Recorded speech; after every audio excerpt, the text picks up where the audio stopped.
La Ville de Regina présente aujourd'hui dès 13h30 la proposition de son budget 2024.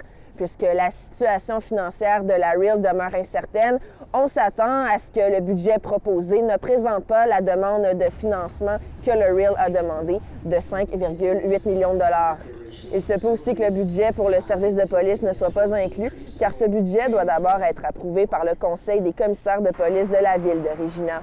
La bibliothèque de Regina risque aussi de causer des dilemmes parce que le conseil d'administration de la bibliothèque et la ville ne s'entendent pas sur le futur de l'établissement.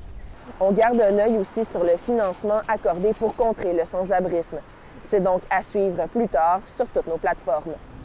Du côté de la Ville des Ponts, un projet entre des chercheurs de l'Université de la Saskatchewan et des membres du service de pompiers de Saskatoon vise à élaborer des solutions afin de contrer l'insécurité de logement et le sans-abrisme.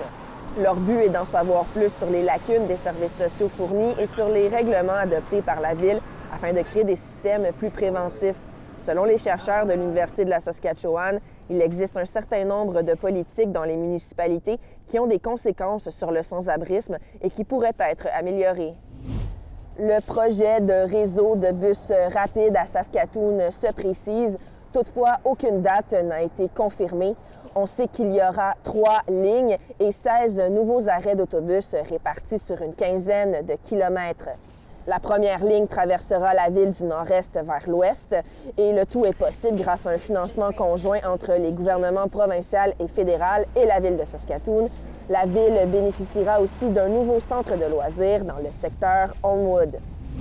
Un cheval qui peint des œuvres d'art, avez-vous déjà vu ça? C'est le cas de Toff, conduit par la cavalière Ella Wall, qui souffre du syndrome de la tourette. Son lien spécial avec Toff l'aide à calmer notamment ses troubles nerveux. Voici leur procédé. Toff choisit une couleur, Ella l'applique sur la toile recouverte de plastique. Elle met ensuite de l'huile de caméline sur le plastique. Le cheval lèche l'huile, donnant ainsi pour résultat une peinture faite de motifs abstraits. Voilà ce qui complète ce vidéo-journal. Téléchargez l'application Info pour d'autres nouvelles et je vous souhaite un bon week-end.